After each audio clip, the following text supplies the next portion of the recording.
Now, a butler, a banker, and a growing scandal at the Vatican.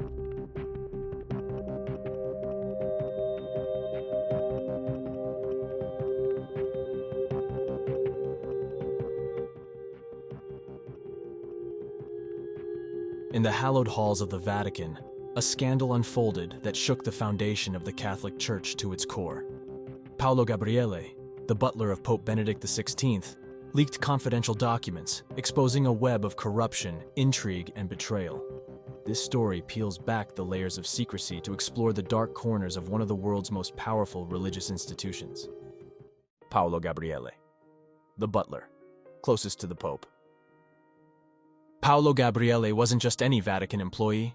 He was the man the Pope trusted with his life. As the personal butler to Pope Benedict XVI, Gabriele was more than a mere servant. He was a confidant, a guardian, and, ironically, the harbinger of one of the most significant scandals to ever hit the Vatican. Gabriele's day began before dawn, and his duties were as varied as they were intimate. From serving breakfast to ensuring the Pope's garments were immaculate for public appearances, Gabriele was the silent witness to the Pope's every private moment. He's responsible for helping the Pope with his clothes, for serving his meals, for attending to his other personal needs. He tasted the Pope's food for safety, managed his personal correspondence, and was the last face the Pope saw before retiring for the night. In a city-state where power plays were as common as prayers, Gabriele's role was pivotal, placing him in an unparalleled position of trust and access. Living within the Vatican walls, Gabriele's life was one of devout service. For a salary of 1,100 euros a month, he received not just monetary compensation, but a home for his family, provided by the very institution he would come to betray. It was a life many would dream of. Close to the spiritual leader of over 1 billion Catholics, privy to the inner workings of the Vatican, and residing in the heart of one of the most revered cities in the world. Yet, beneath this veneer of devout service and privilege, Gabriele harbored concerns about the very institution he served. The Vatican, for all its spiritual significance, was not immune to the vices that plague secular realms. Corruption, power struggles, and moral failings within its walls began to weigh heavily on Gabriele. The more he saw, the more disillusioned he became with the institution that was his life's work. In 2012, Gabriele made a decision that would forever change his life and the history of the Vatican. He began to secretly remove documents from the Pope's apartment, documents that shed light on corruption, power abuses, and the darkest secrets of the Catholic Church. These were not mere clerical correspondences, but explosive revelations about financial mismanagement, sexual misconduct, and blackmail among the Church's elite. Gabriele meticulously copied these documents, ensuring their originals remained undisturbed, a testament to his intimate understanding of the Vatican's daily rhythms. His actions were not those of a man acting on a whim, but of someone driven by a profound sense of duty to expose the truth. He saw himself as a whistleblower, inspired by divine intervention to cleanse the Church of its sins. The leaked documents, later known as the Vatileaks, were explosive. They revealed a Vatican at war with itself, besieged by scandal, greed, and the very antithesis of the moral virtues it preached. The fallout was immediate and far-reaching, casting a long shadow over the papacy of Benedict XIV, and prompting questions about governance, accountability, and the moral compass of the Catholic Church's highest echelons.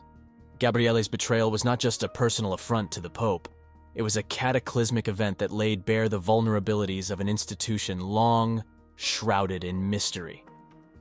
The man who woke the Pope, dressed him and tasted his food, had fed the world a diet of truth about the Vatican's darkest secrets.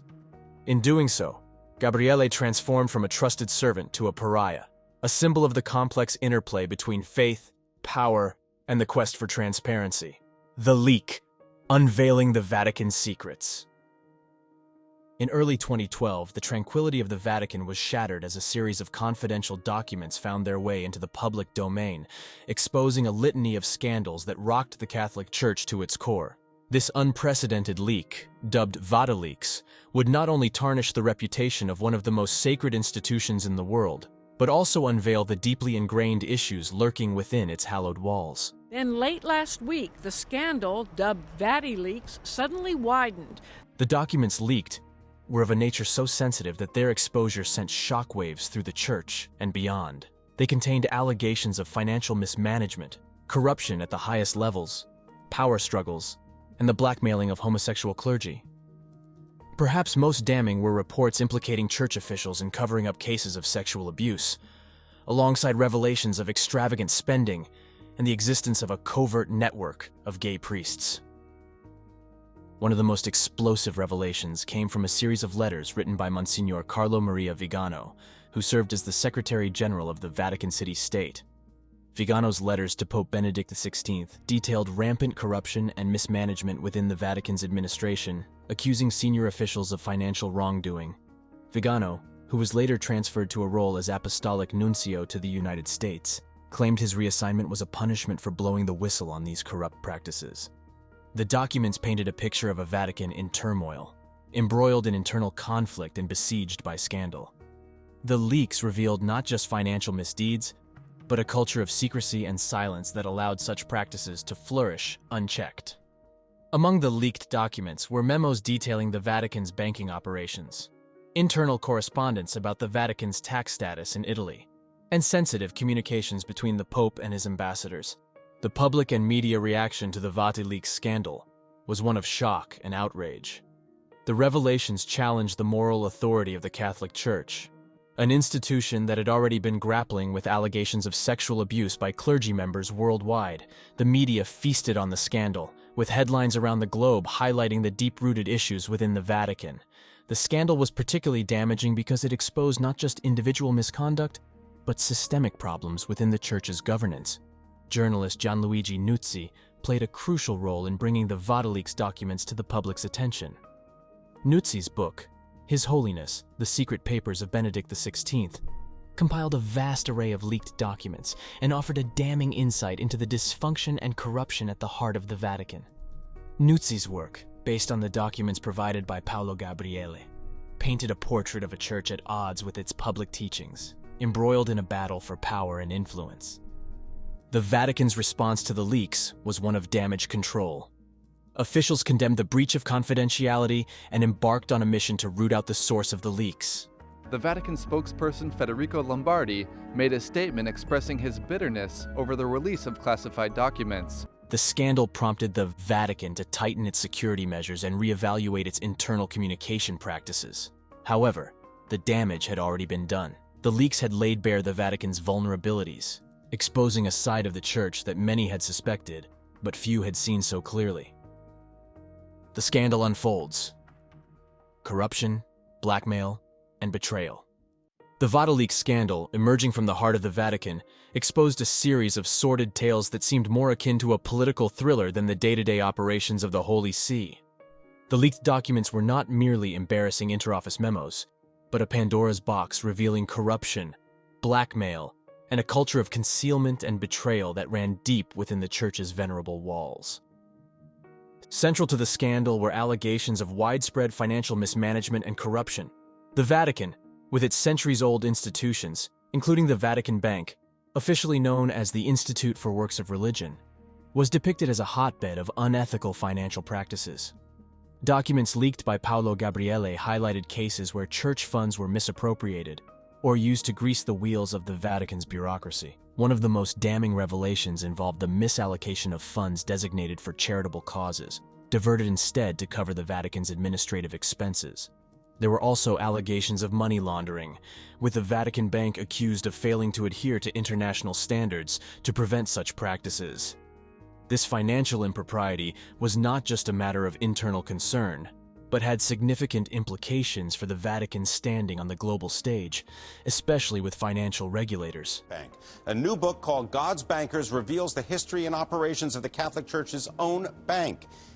Another explosive element of the leaks was the alleged existence of a clandestine network of homosexual clergy within the Vatican. This revelation was particularly damaging, given the Church's public stance against homosexuality. The documents suggested that this network was subject to blackmail, with certain members of the clergy leveraging knowledge of others' sexual orientations for personal gain or to secure promotions within the Vatican hierarchy. This aspect of the scandal underscored a profound hypocrisy, a stark contrast between the Church's teachings and the private actions of some of its clergy.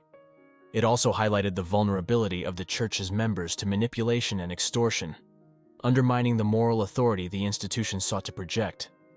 Perhaps the most morally egregious revelations concerned the Church's handling of sexual abuse cases.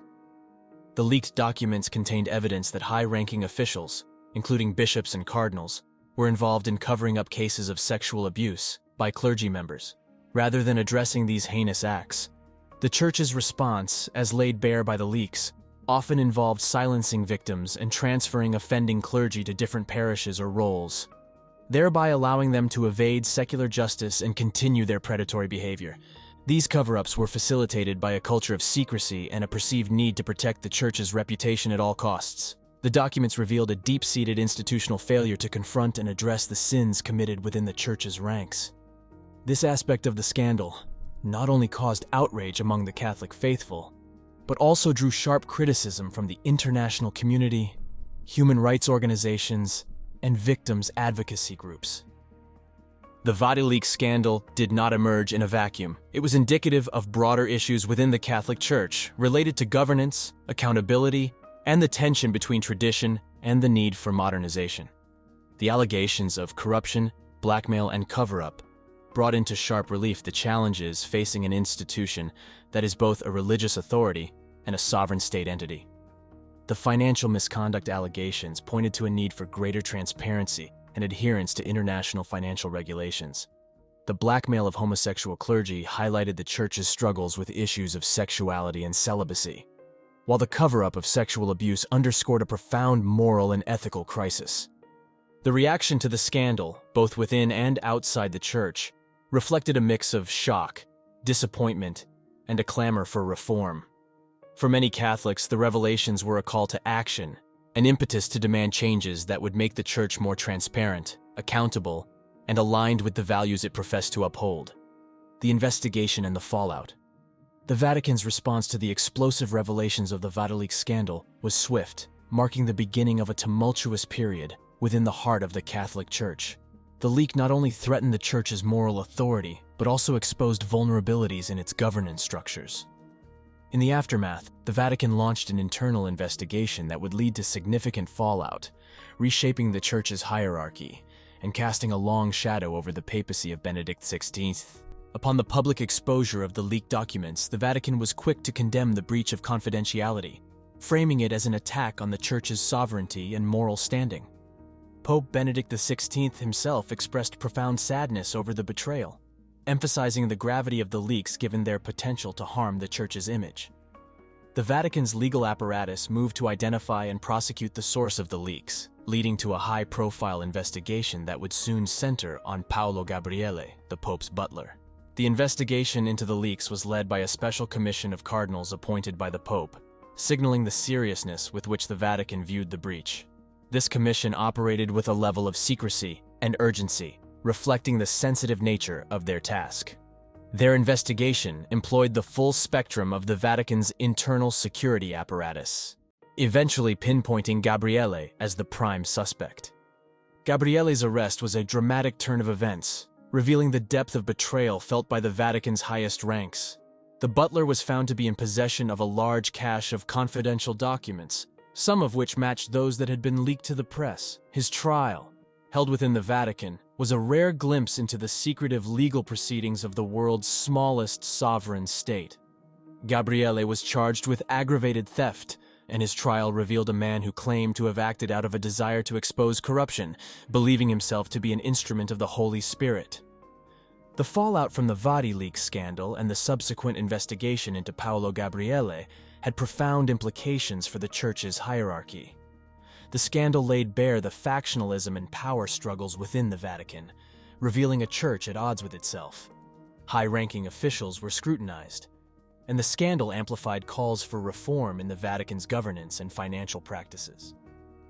The investigation also highlighted the vulnerabilities in the Vatican's internal security and information management. In response, the Vatican took steps to strengthen its protocols, but the damage to trust within the papal household and the wider church hierarchy was harder to repair. The scandal exposed a need for greater transparency and accountability at all levels of the church, leading to discussions about how the Vatican could modernize its operations while maintaining its traditions. The VatiLeaks scandal accelerated discussions about reform within the Vatican, particularly in relation to financial management and clerical misconduct. Pope Benedict XVI initiated some reforms, including efforts to improve the Vatican Bank's compliance with international financial standards. However, the scandal underscored the challenges of enacting meaningful change within an institution steeped in tradition and resistant to external scrutiny. Resistance to reform came from various quarters within the Vatican, with some viewing the push for transparency and accountability as an affront to the Church's autonomy. The scandal, however, had made it clear that the status quo was untenable. The Church's leadership was compelled to confront the systemic issues revealed by the leaks, leading to a period of introspection and gradual change. The trial of Paolo Gabriele. The trial of Paolo Gabriele, set against the backdrop of the centuries-old Vatican City, was a spectacle that captured the world's attention. Charged with aggravated theft for his role in the VatiLeaks scandal, Gabriele faced the full weight of the Vatican's legal system, a process shrouded in the mystique of ecclesiastical law and tradition. This chapter delves into the intricacies of his trial, the defense he mounted, and the ultimate resolution that closed this tumultuous chapter in the Vatican's history. The Vatican's judicial system, a unique blend of Italian civil law and canonical law, was thrust into the spotlight as it undertook the trial of the Pope's former butler. The proceedings were held in the Tribunal of Vatican City State, a court not often seen by the public eye. Gabriele was accused of stealing confidential documents from the papal apartments, a charge that carried significant implications, both legally and symbolically, for the Vatican. The trial began in late 2012, with the world's media closely watching. The Vatican court, while respecting the principles of due process, operates under rules that are distinct from those in other jurisdictions, emphasizing the sovereign legal authority of the Holy See. The prosecution presented a wealth of evidence, including the incriminating documents found in Gabriele's apartment, which matched those leaked to the press. Gabriele's defense was both complex and deeply personal. He did not deny possession of the documents, but framed his actions within a moral and spiritual context. Gabriele portrayed himself as a whistleblower, compelled by his conscience and what he perceived as divine inspiration to expose corruption within the Church. He claimed his actions were intended to bring attention to practices that contradicted the Church's teachings, and to aid Pope Benedict XVI, whom he believed was being kept in the dark about the true state of affairs within the Vatican. This defense was a direct appeal to the court's moral sensibilities, positioning Gabriele not as a thief, but as a man of faith struggling with the corruption he witnessed. His lawyer argued that Gabriele's intentions were pure, and that his actions, while misguided, stemmed from a place of loyalty and concern for the Church. The court, after deliberating on the evidence and the unique nature of the case, found Gabriele guilty of aggravated theft. The verdict was a landmark moment, underscoring the Vatican's commitment to upholding its laws, even when the defendant was as close to the Pope as Gabriele had been. The court sentenced him to 18 months in prison, a decision that reflected the seriousness with which the Vatican viewed the breach of trust, yet also tempered by considerations of Gabriele's long service and the motivations behind his actions. Gabriele's sentencing was not the end of the story. In a move that reflected the compassion at the heart of the Church's teachings, Pope Benedict XVI granted him a papal pardon just before Christmas in 2012. This act of mercy was seen as an embodiment of the Christian principles of forgiveness and redemption. The Pope met with Gabriele in a private moment, extending forgiveness and closing a painful chapter for both men. The pardon was a poignant conclusion to a saga that had exposed deep rifts within the Vatican. It also served as a public demonstration of the Pope's benevolence and a reminder of the Church's capacity for forgiveness. Gabriele was released from Vatican custody and returned to his family, his future uncertain but his place in history secured. Aftermath and impact on the Church. The VatiLeaks scandal, culminating in the trial and pardon of Paolo Gabriele, left an indelible mark on the Catholic Church, stirring a maelstrom of reflection, reform, and in some quarters, defiance. The long-term effects of the scandal reverberated through the corridors of the Vatican, influencing the tenure of Pope Benedict XVI and laying the groundwork for systemic changes under his successor. This chapter delves into the aftermath of the scandal, its impact on the Church, and the institutional responses aimed at healing and prevention. The revelations brought forth by the Vatican scandal exposed vulnerabilities within the Vatican's administrative and spiritual governance, igniting debates on transparency, accountability, and the need for reform. For the faithful and the clergy alike, the scandal was a call to action, prompting introspection and a renewed commitment to the Church's core values of integrity and service. In the wake of the scandal, one of the most significant developments was the resignation of Pope Benedict XVI in February 2013, an event not witnessed in over 600 years. While the Pope cited advancing age and deteriorating strength as the reasons for his resignation, the timing led many to speculate that the turmoil from the Vatican affair and its internal repercussions played a role in his decision. Benedict's resignation marked a moment of profound change for the Catholic Church, signaling a transition from his traditionalist approach to the more reformist agenda of his successor, Pope Francis. In response to the scandal, the Vatican undertook several measures to bolster its internal governance and prevent future leaks. Recognizing the necessity of reform, the Church moved to strengthen the Vatican Bank's compliance with international financial standards, addressing one of the scandal's core issues: financial transparency. Efforts were made to improve the vetting and monitoring of personnel with access to sensitive information, aiming to rebuild trust within the Vatican's walls. Under Pope Francis, the Church intensified its commitment to reform. A Council of Cardinals was established to advise on the governance of the Universal Church and to propose reforms for the Curia, the administrative apparatus of the Holy See.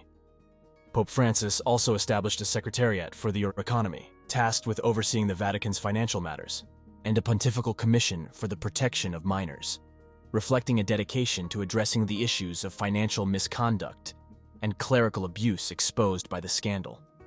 The Vatican scandal and its aftermath prompted a re-evaluation of the Church's hierarchy and its relationship with the faithful.